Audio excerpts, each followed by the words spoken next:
I grew up in a small town where everyone knew everyone, and money was always a touchy subject. My parents weren't exactly the most financially savvy people. My dad worked odd jobs, construction, landscaping, whatever he could find, and my mom stayed home most of the time. She always said she couldn't find work that suited her, but even as a kid, I knew that was just an excuse. Money was tight, and I learned early on that if I wanted anything, school supplies, clothes, even basic necessities, I had to work for it myself.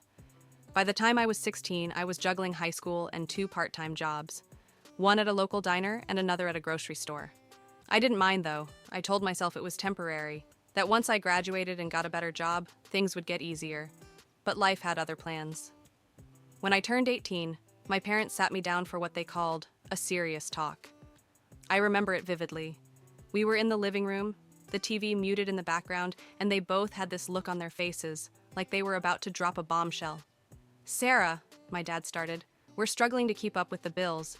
We need your help." I was already giving them a portion of my paycheck every month, but apparently, that wasn't enough. They said they needed me to take on more responsibility. At the time, I didn't fully understand what they meant, but I agreed because, well, they're my parents. I felt like I owed them. Looking back, I can see how naive I was. I trusted them completely. They were my family, and I believed they had my best interests at heart. But that trust would eventually be shattered in the worst way possible. Over the next few years, I worked day and night to support our family. I took on extra shifts, skipped meals to save money, and even put off going to college because I couldn't afford it. My parents always seemed grateful, but there was this look in their eyes, like they expected it, like it was my duty. I remember one particular conversation that still haunts me.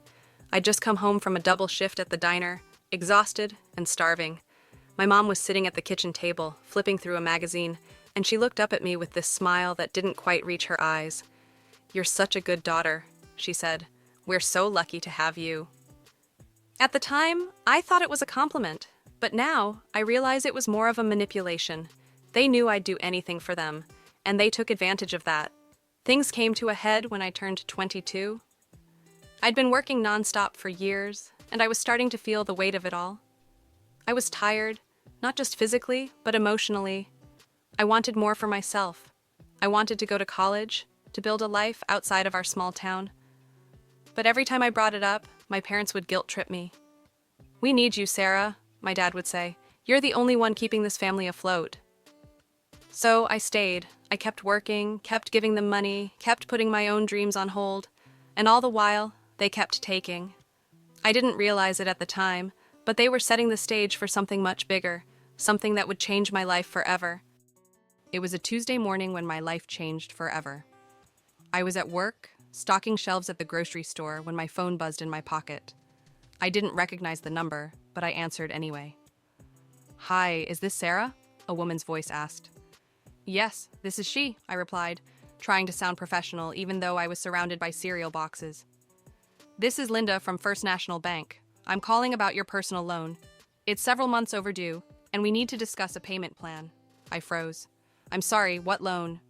There was a pause on the other end of the line. "The $15,000 personal loan you took out last year. It's in your name, and the payments are past due." My heart started racing. "There must be some mistake. I've never taken out a loan." Linda sounded sympathetic, but firm. "I have the paperwork right here. It's definitely in your name. If you'd like, I can email you a copy so you can take a look." I gave her my email address and hung up, my hands shaking. I felt like the ground had been ripped out from under me. How could there be a loan in my name? I'd never signed anything, never even talked to a bank about borrowing money. When I got home that night, I confronted my parents. They were sitting at the kitchen table, eating dinner like nothing was wrong. I slammed my laptop down in front of them and opened the email from the bank. "What is this?" I demanded, my voice trembling. My dad glanced at the screen, then looked away. My mom just stared at her plate, refusing to meet my eyes. "Well?" I pressed. "Did you take out a loan in my name?" Finally, my dad sighed. "We needed the money, Sarah. We were drowning in credit card debt and we didn't know what else to do." I couldn't believe what I was hearing. "So you stole my identity? You took out a loan in my name without even telling me?" "It's not stealing," my mom said, finally looking up. "Your family. We're all in this together." "In this together?" I repeated, my voice rising. "You didn't even ask me. You just took out a loan in my name and expected me to pay it back? My dad tried to calm me down.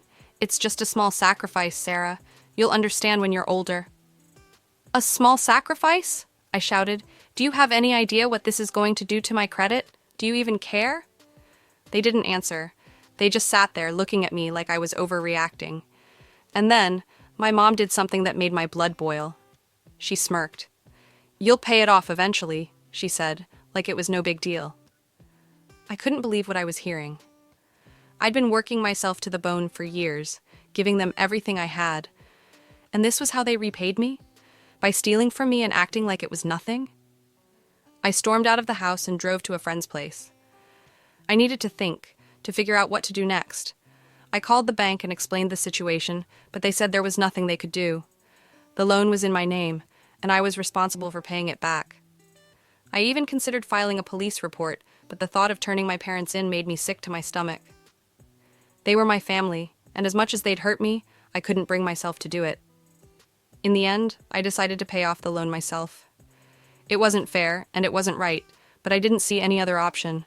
I took on extra shifts, cut back on every expense I could, and lived paycheck to paycheck for years. It was one of the hardest things I've ever done, but I finally paid it off. And when I did, I made a decision that would change my life forever. I cut ties with my parents. Paying off that loan was one of the hardest things I've ever done. It took me years of working multiple jobs, skipping meals, and living in a constant state of stress. Every time I made a payment, I felt a mix of relief and resentment. Relief that I was one step closer to being free of the debt, and resentment toward my parents for putting me in that position in the first place. During those years, I barely spoke to my parents. They'd call occasionally, but the conversations were short and awkward. They never apologized for what they'd done. In fact, they acted like it was no big deal. You're overreacting, Sarah, my mom said during one of those calls. It's just money. You'll make more. It's not just about the money, I snapped. It's about trust. You betrayed me, and you don't even seem to care. There was a long pause on the other end of the line. We're your parents, she finally said. You're supposed to help us. That was the moment I realized they would never understand how much they'd hurt me. They saw me as a resource, not a person, and as much as it pained me, I knew I had to cut ties with them. The day I made the final payment on the loan, I felt a strange mix of emotions. On one hand, I was relieved. I was finally free of the financial burden they'd placed on me. But on the other hand, I felt a deep sense of loss. I'd lost my trust in them, and in a way, I'd lost the family I thought I had. I decided to write them a letter. I needed to say everything I'd been holding in, and I knew I wouldn't be able to do it face to face. I poured my heart out, telling them how much they'd hurt me and how their actions had changed the way I saw them. I ended the letter by saying I needed space and that I wouldn't be in contact for a while. I didn't expect a response, and I didn't get one. Part of me was relieved, but another part of me was heartbroken. I'd always believed family was supposed to stick together no matter what. But now, I wasn't so sure. In the years since, I've worked hard to rebuild my life. I went back to school and got my degree, something I never thought I'd be able to do. I landed a good job and started saving for the future. I even started therapy, which has helped me process everything that happened, but the scars are still there. I have a hard time trusting people, especially when it comes to money. I'm constantly worried about my credit score, and I check my bank statements obsessively to make sure there's no suspicious activity. I've also struggled with guilt. Part of me wonders if I overreacted, if I should have forgiven them and tried to move on. But every time I think about what they did, the anger comes rushing back. They didn't just take my money, they took my sense of security, my trust, and my belief in family. A few months ago, I got a call from my dad. It was the first time we'd spoken in years. He said they were struggling again and asked if I could help. I didn't know what to say. Part of me wanted to scream at him, to remind him of everything they'd put me through, but another part of me just felt sad. I can't help you, I finally said. Not after what you did.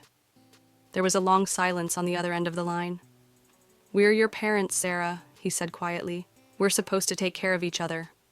You should have thought about that before you stole from me, I replied, my voice shaking.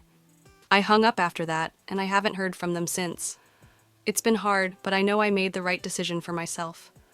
I can't keep sacrificing my own well-being for people who don't respect me. Thanks for watching. Subscribe now and hit the notification bell so you don't miss more unbelievable real-life stories.